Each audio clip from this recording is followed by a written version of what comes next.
Je vous salue très chers internautes, plaisir nanga eza ya kokota na banda kuna bino sans pour autant na beta kokoko du moins ce que bomoni Mr Wanderburgen Charlie Balaka kampaka la ngonzo na ye ce que na bino gete joie consolation po boyebi ke no et pa nanga makambo ezalaka kitoko et puis lelo tokosolola kaka na bino wa elingi koloba boye. Très chers internautes, lelo na poto boza ko benganga tous les jours matin midi soir na butu pona ko solola lisolo ya mwana mobali oyo kombo na ye eza kotangama mingi. Lui c'est Maître Chika oyo lelo franchement parlant bino ba na poto ba na États-Unis bo accepter pour na nini po ayena di nouveau ayena message o bino bo message na koyoka te ayena ba vérité oyo lobaka tout ba ye ayeli bino tout o lelo na yambie puisque c'est vraiment un habitué de l'émission lelo na yambie puisque c'est un partenaire ya chaîne au confirmation B3 ça vaut la peine ya ko développer puisque tolbaki que non nous avons une série ya ba émission ba épisode lelo na yebikuté so to komi na X ou Y épisode d'émission. Il est là, je le reçois, à qui je dis bienvenue et salut Maître Chika.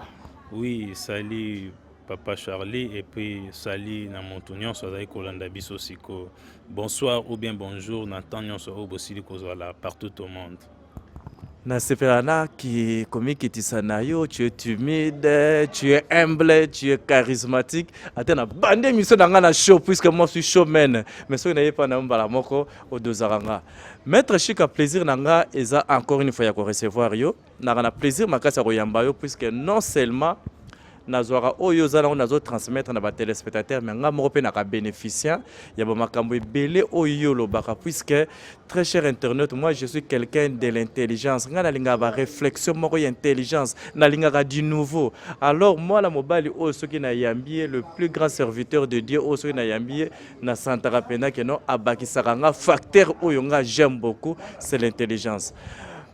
Maître Chika tala na caméra esika États-Unis za kotala yo Europe za kotala yo nini d'abord roloba na batutu avant que notre kota na mozindo ya lisolo on a bengisaki yo. Oui, merci mingi ceux qui ont na koloba na peuple tout bazolanda biso partout au monde. Balanda biso mingi na intuition de na lobaka c'est parce que l'intuition c'est le noyau intime de l'être humain. Yango wana nde mutuzo sala moto asila ko tambola so ituzali ko landa ba message au par l'intellect to kosila ko comprendre te. Et puis pour la journée lelo bosila ko comprendre nga e ko senga bo fungola livre ya Jérémie 33:3 nde boko comprendre nini o to kosila ko lobela mokolo ya lelo. C'est ça. Analyse no Maître Chika na bana pototu o batalio oyo babengi yo eza ndenge nini. Surtout oyo baza kondima yo na ba oyo baza kondima yo te jusque là. Bon, ezaka ka bana pototu mbe partout au monde esika bazali kolanda biso analyse ne na lobaki l'autre fois message tozali kopesa c'est apprendre ou à laisser. Ceux qui montalinga apprendre, ceux qui montalinga tika tiki. Donc nous ne sommes pas obligés batuka bandima biso. Il y a toujours des critiques, positives, il y a toujours des critiques négatives. Donc c'est ça, ce qui est très important c'est chez moi, il faut transmettre juste des messages au nasili koye ba moi moké. C'est ça. Parmi les critiques négatives, Maître Chika, il y a des gens au bazo considéré comme l'un des plus grands marabouts il y a RDC. Et confusion c'est que non, un marabout qui maîtrise très bien la Bible. Qu'en est-il? Bon, la chair est toujours faible, n'est qu'en autre. Soit toujours l'anda mon jugement par apparence de recours na libulu. Tout l'anda mon jugement par maloba ou azali koloba pour tout cela qu'on comprenne bien. C'est ça. Donc nazali vraiment direct ya ko répondre batu na ba critique ou bien na ba critique aux ali positif ou négatif mais nazali de prêt à ko enseigner moi moké o ngana siliko eba. C'est ça. Ozomona te comme ko troubler batu par rapport ya ba enseignement na yo, c'est-à-dire des vérités o isa cachées. O comme ko bimisango tout haut. L'objectif ya Maître Chika ezanini. Oui, objectif ezali que Montunion so famille bazali nani. Motu a ignoré kana o ya siliko zala na lobango met fois. Motu siliko zala multidimensionnel. Donc motu azali au délai o ya pensaka. Pour ça, les alliés montunions sont assis là cause à lever, montunions sont moi comme médecin en zotona, et puis montunions sont à comprendre zamba zali nani, puis montoir aussi la commis longola na kati ya ba difficulté ou asili cause à nango, puis montoir aussi la quoi avancer na kati ya avancement ou ya zali koluka. Objectif ya enseignement les alliés que montunions sont apprendre courage. Akoma koyeba ke nzambe existaka akoki kokendeka na église te na mosquée te ni pas maître chika même ata ye moko esika azali ata na zamba ata wapi azali na capacité saka beleli nzambe osala nini ako répondre ye objectif nanga vraiment ya makasi yango wana donc c'est ça. Maître Chika tango za koteya ozo sangisa mosquée ozo sangisa christianisme ozo sangisa banzambe belé. Ozo mona te que non, ça c'est vraiment de l'incompatibilité, c'est vraiment du confusion, c'est naïebité, comment est-ce que je peux dire ozo ko sangisa on dirait molili na lumière. Premièrement, trône ya nzambe zala non de na molili. Trône ya nzambe zala na lumière tendo zolobana. C'est parce que na livre ya Genèse premier et biso que au commencement nzamba salaki likolo pasai na mabele. Donc cela veut dire que likolo ezalaki na noté mabele ezalaki te. Ezalaki juste molili o ezalaki trône nzambe ezalaki koza likolo wana. Donc trône nzambe ezala toujours ténébré. Alors ba nzambe ba komo banga mingi molili, ba komo préférer mingi lumière. Or que na place ya molili ndezali sika mabomba ni ya nzambe sili kozala ezali sika au connaissance sili kozala. D'ailleurs même à voir na ba prière na ebisa batu mutu azosa la prière na kati ya butu na molili ezali na force ya makasi koleka prière ozali kosala na moi. Pourquoi? C'est parce que na molili ou bien butu na kati ya mokili na biso ezali tango o mutu esengeli alala. Par rapport à droit humain au nzamba sila kosala. Alors ce moto privé ba droit humain wana aussi dit ko pesa sacrifice n'est pas nzambe directement trône ya nzambe ekitarati na 4e verticale na 4e dimension pe asiko kozwa ba prière na e memango vers le haut. Donc prière même à ya butu ça très important. Alors message je nazali ko même message à molili. Oui, c'est vrai, c'est parce que ténèbres o esika trône ya nzambe ezala toujours ténèbres, ezala toujours molili. Avant lumière ici la kozala, lumière ba tirer na kati ya ténèbres. Nzamba ebisi biso que la lumière soit attirée, lumière na kati ya ténèbres. Donc ténèbres sili kozala mama ya lumière. Siko bato ba comment préférer nani ba comment préférer lumière que na place ya ténèbres. Or ténèbres ndese muta sili ko comprendre ngonde muta koyeba nzamba sili kozala nani. Donc makambo ya nzambe sili kozala en cachette. Il faut siko kokota na kati ya cachette sana po sila ko bimisa ngo. Siko pona kokota na lumière ya o basila ko mona ya molili wana ndese la ko bangisa bato. Or que lumière wana de ce to affrontant on te sika to aussi la koya kozwa connaissance. Donc c'est ça. Il s'appelle Maître Chika, très cher internaute, vous êtes à travers le monde.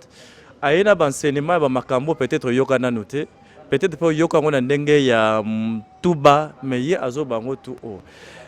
Maître Chika bansenement na yo oyo za kote ya batu. Tokota na ba catholique po biso tokota na ba catholique, lelo toza na ba église de réveil, bansenement wane lo bakate. Par exemple, net dernièrement na yambaki olobi que non, Nzambe tango salaki Adam na Eve bazalaki kaka bango mibalete bazalaki ebele, raison pour laquelle Kaina Abel tango yaya bomaki leki akendaki kobala Nzambe alobelaki, c'est-à-dire bada bazalaki ebele, ba Eve bazalaki ebele. Oza surprenant que no batu ya catholique o pena ba nkolo Bible ba ko accepter facilement na ba vérité oza ko bimisa, y compris ba pasteur na biso tozala bango na Kinshasa baza ko salaka ba miracle ya makasi awa. Bon, premièrement, il faut toyer babo. Ceux qui toyent tout l'andela enseignement ya ba église aussi li kotanga wana nazali vraiment dispoté à kotanga ngo. Premièrement, faut ebake ceux qui na tunyo dire à mokili oyebisanga ke mokili sali 2018 ans. Si depuis la naissance de Jésus-Christ il est là. Te mokili ezali kokende plus ou moins na ba 11 milliards d'années. Nene 11 milliards d'années. Ils ont plus de 11 milliards d'années. Donc, ils allaient dans secret, ils allaient belé. Maître Chika. Ils allaient dans secret, ils allaient belé, basila ko bomba. Basili ko zara secret, ils allaient na plus ou moins 2018, ils allaient ko enseigner bateau. Or que eux ils allaient ko bomba mana avant même basira benok. Yango ne mutunzamba basila ko révéler ngo bateau mokili pour na biso to sila ko marcher. Alors si ko église aussi ko tanga na babilo ko na mususu bazwa babilo ko mususu ba bomba yango d'une forme et intérêt personnel na bango. C'est parce que baby que ceux qui l'homme a découvert ceux qui azali nani bato belé ba ko bima na église bato belé ba ko bima na ba mosquée bato ba ko ma na ba ndenge na bango mususu. D'ailleurs ba religion na nyonso par définition ngo ko laksaka ko relier bato d'une façon membre divin komema bato soit na gauche soit na droite. Par exemple modèle ya l'humanité nyonso ezali Jésus Christ azalaki na église te, azalaki pe na temple te. Temple na ye ezalaki ka corps na ye. Juste en début motu nini soko fungoli motema na o Saint-Esprit sa nini akota kati na o pa yebisaki bato nini nde na kei na kotika bino pamba te na otindela bino l'Esprit Saint. Siko Esprit Saint o otindela na forme nini. C'est-à-dire que bato faut pas comprendre genre nini Esprit Saint azalaka. Esprit Saint est cause à la parole, Esprit Saint est cause à la ka yomoko. Mais peut-être vous allez comme comprendre. C'est pour cela au moni que ngai enseignement ngezali que montunyo se fasse à comprendre. Nazali prêté ya kotake ba église aussi kotanga ce sont des grandes églises mais juste mutu faye ba ke makambo ebele ya mokili esila ko bombana. Na lobara maintes fois to vivara na époque où to sili ko benga ba signes zodiacal. Les signes zodiacal esili ko za 12 signes. Alors Jésus a vivaki na époque ya poisson. Poisson par définition Nicolas sa connaissance aussi que la caché. C'est pas pour yo monaki Jésus tant akendaki abikisi mwana nazaki na pongi obinyo obengaki liwa ayebisaki ba apôtre bazaki pembe na bineni. Makambo esalemi awa ebima libanda te. C'est parce que c'était des connaissances très cachées. Alors tant oyo comme en époque na biso oyo to comme ce qu'on époque ya vaisseau. Vaisseau ni koloba monto asili ko simba kalebas azali ko sopa kalebas ani na mai. Mai asili ko za juste connaissance. Tu vois, alors ce qu'on n'est pas comme ça, nyonso o ezalaki ya ténèbres ya Satan, il fait bima libanda. Yango lelo romona ke na ba pays mususu basali monument ya diable bazali ko sala même ata marche à Satan zali ko salema. Donc eniko la ke nyonso o ezalaki ya santé sengeli sanini ebima. Alors loko la pe nyonso ezalaki ya santé sengeli ebima et sengeli pe nyonso ezalaki caché en Nzambe sala nini ebima. C'est ça ce qu'on une époque où aussi kozala. Après époque où ils ont une époque mususu eroya, pe makambo ils ont un accomplissement pe makambo mususu. Mais à la prochaine na oya siko ko décortiquer babiloko ekoya à la prochaine. Nena lo ba mettre fois que n'époque où eroya ya ba signes zodiacal na mususu, peut-être ba makaku ba koma batu, biso to koma ba ange, ba musu ba koma ba démon. Donc plein mo qui les akabongo. Les passés en Nzambe ndezala futur na biso. Donc nyonso déjà a été déjà écrit. Alors biso siko comme le roi moi futur na biso benzambe bi déjà que mokile suka bo etan nango ezali bo. C'est pour cela mon Jésus le beni na keimbe jour na koya et banité et bika ye moko tata. C'est parce qu'il y a des signes zodiacal là nyon se fait si là il y a des systèmes et des mouvements où il fait les cas. Donc c'est ça. Il s'appelle Maître Chika, sincèrement, il est vraiment très intéressant. En tout cas, c'est quelqu'un qui a accepté, qui surprendre notre message. Il est trop jeune, mais Azako bimisa ba vérité mo il mérité que ba kokoli kokopena ba bimisa yango. Oza surprendre que fin du monde kozalaka. Premièrement, ce qui na islam na surat al-Rahman et puis ce qui na la Bible partout et c'est dit que il y a temps de la fin. Pourquoi mon qu'il fait koufa? Pourquoi pe biso nstovoto koufa? C'est parce que biso n'est aux arabes, aux arabes na fragment morobo ezali énergie pire o nzamba tsana kati na biso. Alors si ko l'énergie ana o nzamba pesa yango po mutasi la revivre, yé moko nzamba ozana po sa récupérer énergie na. Donc tant ozana po sa récupérer énergie na, toute l'humanité, tous les anges na batu tout na enfer, na paradis et koufa etika la yé moko nzambe. Donc c'est ça. Voilà, tu as développé après, tu as développé avec Maître Chika Makamwe Belé, puisque Bissonaï tu as 1 million d'émissions. Puisque le coup la matière est belé, na 1 million d'émissions. Mais Maître Chika Lelo, na bengisi yo, poto solo la, moi si j'ai moko envoûtement. Envoûtement au yoka yango, baza kota la biso ba yoka yango.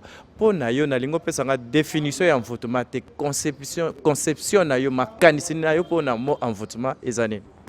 Premièrement, ce qui est dans mon envoûtement, il y a que mon esprit est bien disposé. Donc mon esprit est commis dirigé par force membre négatif et pas bâtiment ou par force membre positif et pas bâtiment au basali. C'est parce que si quelqu'un est envoûté, est normal, à Rosanna envoûté. Alors ceux qui m'ont commis envoûtement, c'est parce que les ali na esprit membre côté na katina, c'est ça au baobengango envoûtement.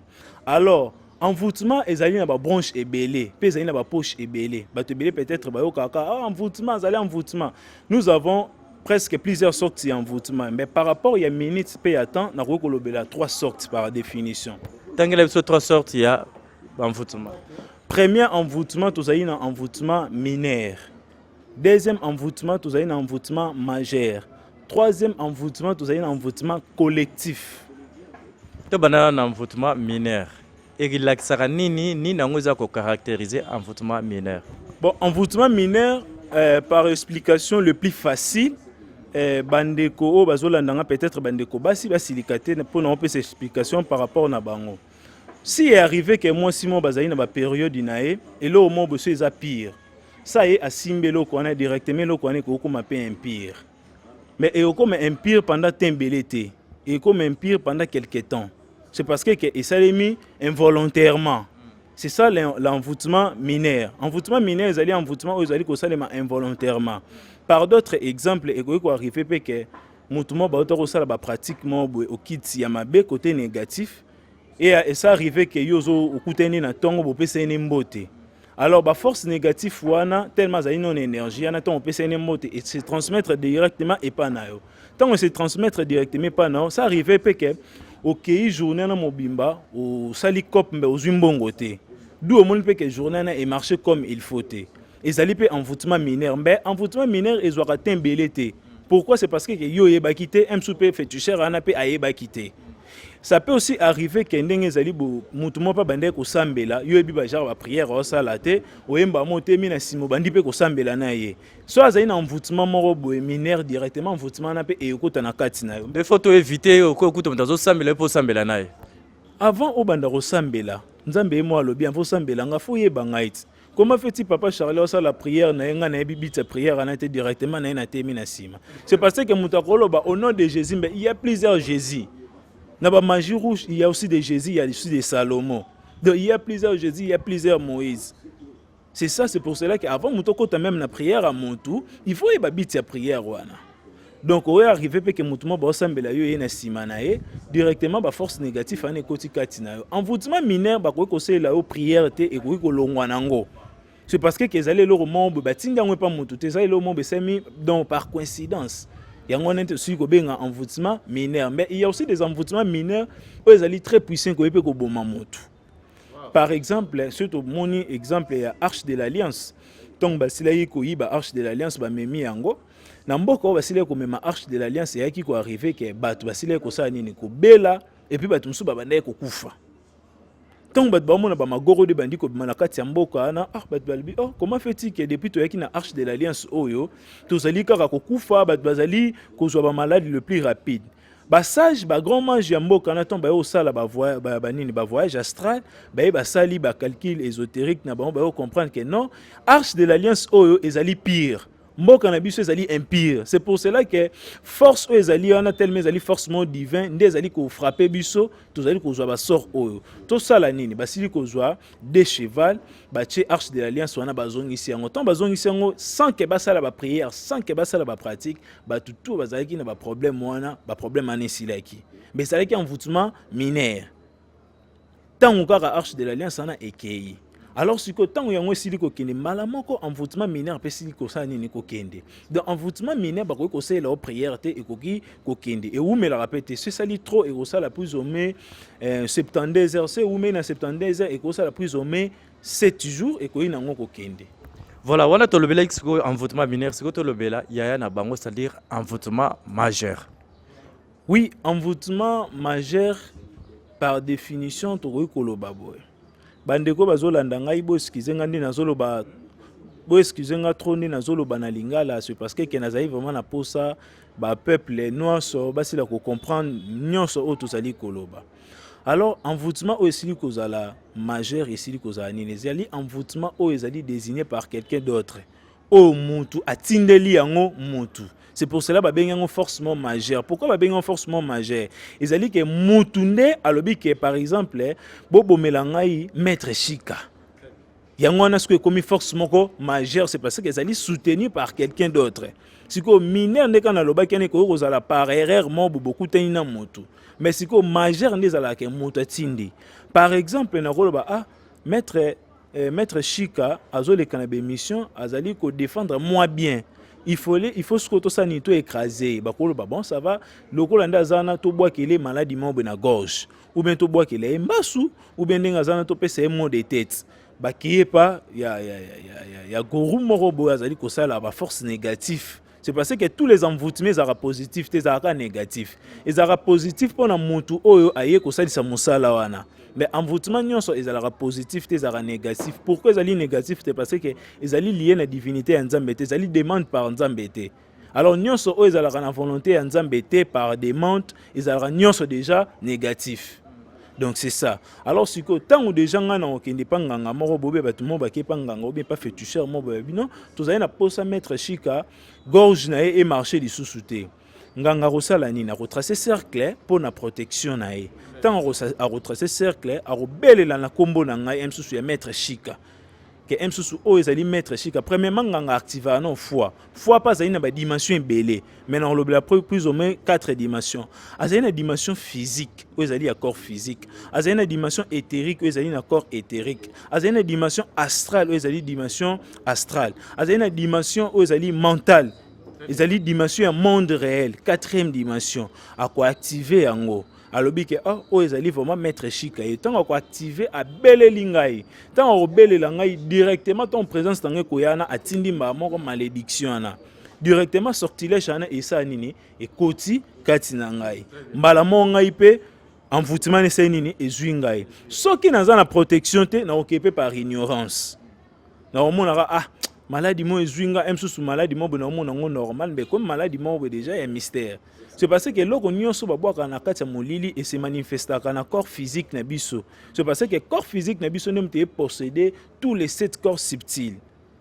Alors tant on réaction physique pour omona gorge na emsusu vimbi emsusu na zwi ba ganglion o balobaka na peut-être emsusu na zwi rime peut-être emsusu mbasu zwinga na lokolo wone sili kozala fox. Alors ba envoûtement majeur msusu peza kanini mutu pa ko fanda babino na détruit via mais ya papa Charlie que loko osala be mission bien na kotisa incompréhension na ba travailleur na ou bien na DG na directement ba boakelo envoûtement mo boye koti kati na yo peso ozali na Christ na kati na yo ozali na pe na kibonzambe te directement et rosa nini et rokota na kati na yo siko pone kota na kati na yo tende singela mutu foza la siko na bouclier na lobaki autrefois babengango aura mais ezali sujet ya lelo te na roya kokota sous na sujet yana donc envoûtement mineur et sili ko envoûtement oyo mutu asilaki kotinda te nazongi na envoûtement mineur ezali envoûtement mutu asili kotinda te par erreur envoûtement majeur nde sili ko za siko oyo mutu asili vraiment kotindela mutu yango nde babengango envoûtement majeur. Troisième envoûtement collectif, qu'en est-il? Oui, envoûtement collectif ceux qui tokoki kolimbolela ngo na ba exemple yango esili kozala envoûtement presque o eleki ba envoûtement na sili kotanga pe prière nango bien pratique nango ezalaka pe moi différent. C'est parce que envoûtement collectif échangeara ba couleur. C'est parce que na monde ya na monde astral na corps astral ezali monde o ezalaka monde ya ba couleur ezali monde mo émotionnel ezali monde oyo ba démon ba voyageaka na astral inférieur ba divin nde ba voyageaka na astral supérieur mais divin zali na capacité pe ya voyager na astral inférieur mais sikoyo démon azalaka na incapacité ya voyager na astral supérieur. Par exemple le roi ngai na na capacité ya na ténèbres sans naza accès na zali na KIP na koti alors sikoyo moto azali na kati ya ténèbres za na difficulté akende na monde ya ba divin. C'est parce que ça a accès à naté. Alors si ko na envoûtement o esili kozala collectif ne na sili kolobana par définition awa na pesa msusu ville na biso a msusu ya Kinshasa bien na isika tozali ça peut arriver msusu sorcier moko boye a plantant nzete moko boye forcément boye négatif que mutu nyonso arolia graine ya nzete wana ou bien mutu nyonso rozwaka mo pepe nzete wana directement il faut le mot négatif e kota kati na e. Wow. Donc, il faut arriver à un quartier à calculer le périmètre. Que à 500 mètres, il faut venir à marché, il faut à distraction, ou bien il faut à quartier oyo, bandumba bazale belé, ou bien voyou bazale belé. Ou bien ujana babi me belé. Bon, on est allé langage na bino. Donc il faut que babilo comme moi ma bezale belé. Alors siko, ça peut aussi arriver que yo oye okoti na kati ya quartier ana ou bien na place wana sans à la protéger. directement tant envoûtement na pe e koti kati na yo yo poko yeba te. Ça peut aussi arriver que boye ko futela na kati lupango mobo ou bien sombi lupango moko boye ke mutu mo bazaki na zaki grand sorcier. Directement ton yo kotiana sans que ça ko passer par de ba délivrance directement ba moko mona sko envoûtement ne ça nini ekota aussi ko envoûtement collectif échangera couleur pourquoi na lobby tant démon na akota na kati na yo premièrement a peu son esprit et ignorance okoma koboya même existence ya nzambe batongo bakoma rapé bongo okoma voir même koboya même existence même sous ya ba prophétie ou bien ya ba pasteur okoma koboya même existence ya ba maître spirituel. Au comme au monde le rôle à Nyon c'est ça car rien et puis surtout c'est arrivé que aux en là et tout surtout c'est arrivé que aux en mbongo ça peut arriver que au comme asko grand ignorant na makambutu au comme au monde Nyon sont dirait zali dans les riens envoûtement sikoyo collectif musu c'est ça d'une façon familiale et ko arriver pe que ba koko na bino bazaka musu bandoki. Ça fait que bakufi bazaki na ba contrat na bango mombo ya kindoki ça fait que bakufi sans que bango ba pesa ba tout o esengela ki ba pesa c'est parce que il y a aussi des imprévus na kati ya vie tango bango ba okufa na monde physique bakufi mais na monde spirituel bakufi te c'est parce que corps physique quand même te kufaka corps astral et corps éthérique astral mental bouddhique atmique ba corps na nyo se kufaka na ngote. Et là aussi la recouffe est un corps physique na biso oyo nem te si la recouffe alors si ko tango ko arriver que bango tomba okufa na monde physique na monde spirituel wana démon ou bien na deuxième monde na monde basili ko benga capital ou basili ko benga pandemonium na kati ya pandemonium ezali sika o Satan sala ka ba grand réunion na yepo diriger mokili tant ba sala ba réunion na bango na ba date précis na bango par exemple ba date so biso to fêter même so ba le 25 décembre o ba tunyo so ba ebi ezali ba date o ba grand réunion si la kosalema mingi pe ba tombara ba journée même so ya ba vendre naissance ya Jésus Christ te Jésus Christ abotama na date wana te to ya ko limbolango et après wana ezali ba date mo ba gréco-romain ndem to basila ko créer ngo na ba grec alors tango eko arrivé que na ba date wana ko koma ba kosala siko nini ba kosala ba archive d'enfer ba lo ba même sous par exemple papa Kingani ya liaka batu mais est arrivé que na tango na ya kufi apesaki biso batu te qu'est-ce qu'on va faire to kene siko na famille na ye to kende repona batu moko wana to sa nini to freiner bango ba vie soki âme na ezali msusu na astral mobo inférieur au Bible ba bengi lieu de tourment ba ko tirer âme na ba bengi yo ba biso bon ndengo zali boye to ko kende ko zwa 40e génération na o par exemple hier ko pona bozo msusu génération ya maître Chika ou bien msusu génération ya papa Charlie directement ba royamba mona kati libota na bino bo mona msusu bota bana no ba avancer te au monde même sous bota bana na même sous ba avancer mais vina bango za stabilité même sous ba kangi ba mabota même sous ba zo kufa pamba directement siko ba rosala nini lokola koko na bango na kufaki ba demo ba rosala sko nini ba ko apprendre couleur ya mutu moko même sous mwana moko abotama na malformation ba lati elongi na ye Yes, quoi comme le roi instrument mon robot au que c'est bokéi na église par exemple au KM sous na ba mosquée ba mualim ou bien ba pasteur ou bien ba maître spirituel ba comme mon na mwana nandoki or que mwana na zandoki te ils allaient juste ba démon ba esanini ba batami na kati na ye ceux qui peut bozali na mutu azali na malformation te ba ropo na mutu mo azali très influent peut-être mutu pas na mbongo babi que tende le roi yanda za na mbongo boye akoma déjà ignorant toko taka na kati na ye donc tous les problèmes nyonso ya ndo ya na famille na mutu akufi ya ndo bimara elongi na ba miroir magique siko pour na maître à détecter ou bien pasteur ou bien nini marabout ou bien mutu mo pour à détecter ba force wana ke ezali été il faisait la plus ou moins ba 12 misu ya komona na monde astral c'est parce que ba tu ba mona ka mingi ba mona si l'intellect yango wana komona même na livre msusu ya Daniel tango Nabucodonosor asilaki kolota ndoto azalaki na posa teke alimbolela batu ndoto oyaloti mais azalaki na posa mutu moko a pénétrer na kati ya mémoire akashique na ye po asila kolimbolela ye ndoto oyasile kolota vu que Daniel azalaki déjà inspiré pe initié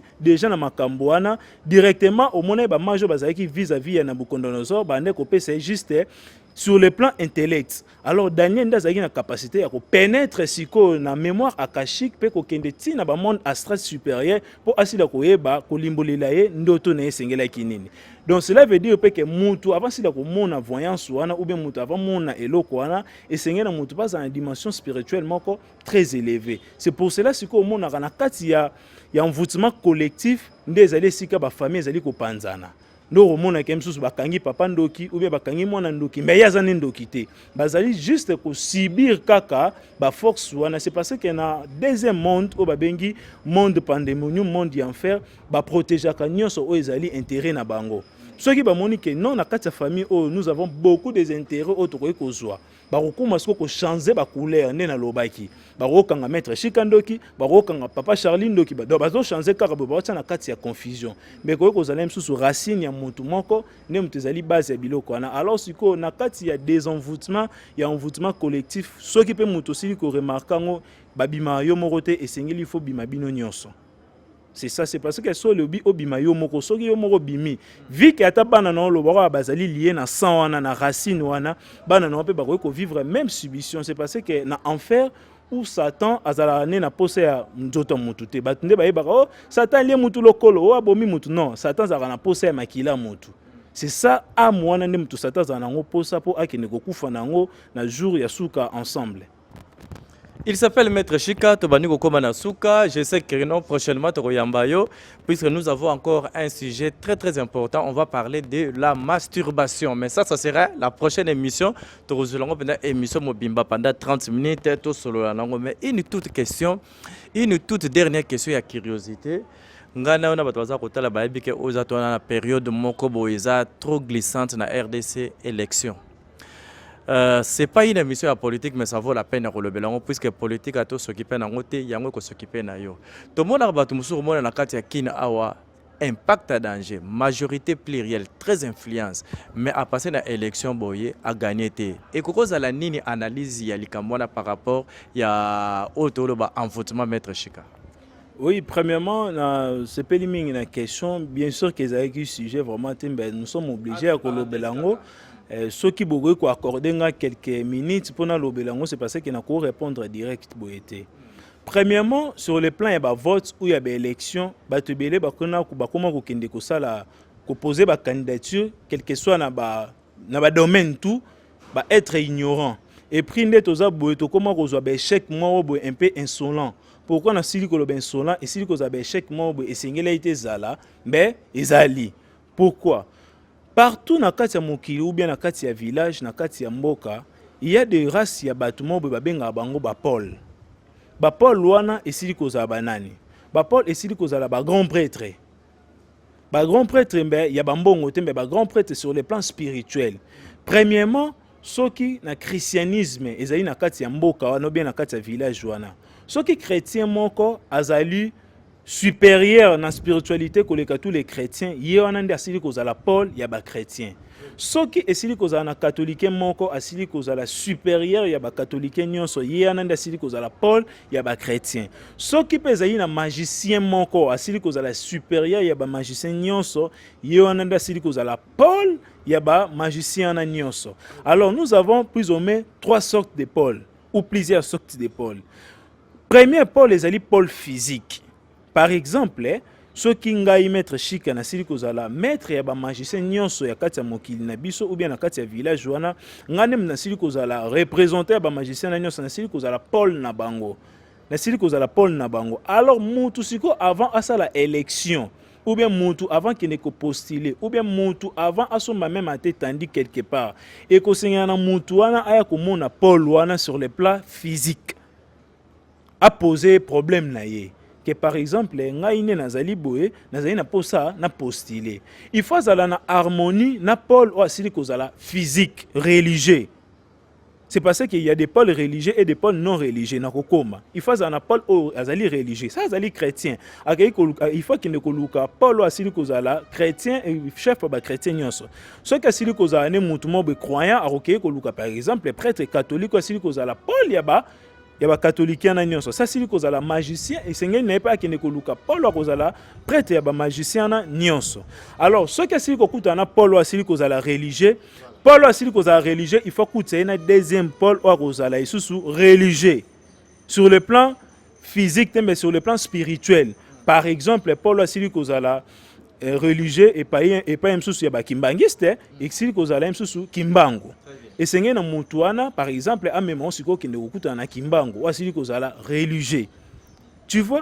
Alors, si Paul a dit que la religion n'est pas si bino na mi balé bozana na nini na harmonie. Na qui ne sous le plus vite c'est parce que ba sabiso signe attend. Alors, to comment est-ce que na troisième Paul ou ko memayo a rosasko troisième Paul ana a rosala non religieux, a rosa irreligieux. Yes quoi c'est que la Paul de Paul yes c'est que la chef ya ville wana ou bien ya secteur wana. Avant que comme place na ezara na filet moro boyana ya barrière. Alors ceux qui montent asili que na connaissance très supérieure maître mais mieux pembeni na yo ou asili ko mema na ba porte wana ceux qui asili que na connaissance ezali très supérieure a ko percer na kati ya filet wana. Ceux qui asili que na connaissance ezali inférieure a ko percer tes prières na yo ko suka lokwa ba vortex ou bien ba fluide mo vis-à-vis ya Paul ou asili que la non religieux ou asili que la chef ya secteur wana. Alors ceux qui siko muto kei ko sala ba vote ça fait que vous avez une harmonie na ba Paul wana atosili que la majoritaire directement ko gagner té. C'est parce que vous avez une harmonie dans le monde spirituel. C'est parce que c'est l'esprit qui dirige le corps physique. Alors ceux qui siko mutu aussi que vous avez une harmonie dans le plan spirituel, nous avons ataba voter je dis bien ataba voter directement par voter sur le plan spirituel. C'est parce que c'est les spiritualités qui dirige le corps physique. Yango omona msusu ba kambina biso msusu ba lobaka ke nga ata bo voter nga ite bibembe ba aussi la nini ba voter nga. C'est pas pour rien pour mona Jésus Christ ton ba pekise ba yebise ke yebisa ba disciple no ba tika ko sala makelele aloba nini. Soki na yebisi bango ba sida ko tika ko sala makelele banzete na mabanga ba osala nini ba osala kembo po na ngai. C'est parce que sur le plan spirituel ils sont très puissants que le monde aussi que la physique. Donc c'est ça, mais ils court mort presque il y a 6 heures du temps, dans synthétisant pour na lobaka moi les tanga on a lobby. Voilà, donc comme Nasuka, j'espère que non prochainement to kobanala na sujet oyo puisque c'est très important. On a vu que makamaro le bezaki belé mais timing, on a vu kaka moi batterie, espace ya nini et puis mon boulot to ko récupérer ngo et kozala introduction ya émission oyo to kolobela masturbation prochainement. Maître Chika Tokomi Nasuka, numéro na yo, je suis très trop dérangé. Je préfère le lot vraiment autant la droite na caméra, au pesa numéro no ya WhatsApp, na batuaza côté la mission des États-Unis, Europe partout, babenga yo moko puisque ba question ils belé ba retourna yo et vous allez mieux placer yo moko ya répondre bango et puis en passant au pesa biso mot de la fin na yo. Oui, premièrement, batunyon so ba linga ba contacter numéro ezalité pour na bande comme sous bazotindelanga ba image mo ezali un peu insolent numéro tozali kopesa ezali pour na to ça la partage des idées et puis partage ya connaissance numéro ezali plus 243 89 63 62 367 plus 243 89 63 62 367 wana soko komelinga ina ko répondre yo ata sur réseaux sociaux na ko sila ko répondre pour na batu mususu batuna ngai adresse ya Facebook pour l'instant si connaît na sili ko fungolela bino adresse na bino connaissance ezali juste kaka maître Chika soko beti maître Chika le Métatron pour mon ngai to repartager pe c'est ça. Mot de la fin ezali nzamba batela biso nyonso apesa biso vie et puis tout vivre pendant tant minutes moki asila kopesa biso sur terre, c'est ça. Il s'appelle Maître Chika qui est à la une de l'actualité. Aujourd'hui, tout le monde en parle. États-Unis, Europe, Afrique, partout, tout le monde en parle. Aza vraiment un impact à danger puisque bana poto ndenge baza ko benganga non c'est-à-dire makambo lo ba makanase ya zolo bango tout haut. Merci Maître Chika, merci pour l'opportunité nayo. Nabi que prochainement on va parler d'un sujet makasi azana ba révélation et belé azana makambo belé ko parler sur la masturbation mais to ko récupérer dernier point oyo to développer ngo bien té. Merci na Christian, merci na Flavien Obango depuis Paris. Merci na Didier Lengi azana kini ba bon séjour et pas nayo. Mère Aniti Mambo Olanda qui enseignement ya Maître Chika ozala qui vraiment bien fortifié Mère Betty na Bundes na Fanfour na Pesio Mbote na Bosanité Patrick Bompongo Ani Dembo na Belgique na Bosaniote Deborah Lubanda na Canada Belija de Bundes c'est-à-dire Flato toza awa Belija de Bundes awa na Canrich moi la poto soko wuti poto ye awa yaka mingi okomika na Canrich Église de la Résurrection, côté mon flato kitoko kitoko iza awa, c'est-à-dire Belija de Bundeskala mingi to zani na Kinshasa, na bosani te Dengos Mwanga, Kanzaloaka na musika, na bosani yo mingi te. Donc bye bye, que Dieu vous bénisse, mais mingi mingi, beau s'abonner massivement. Yo au s'abonner na noter à travers message à Maître Chika, s'abonner pour Yangonde Makambo. Bye, que Dieu vous bénisse, Jésus-Christ est Seigneur.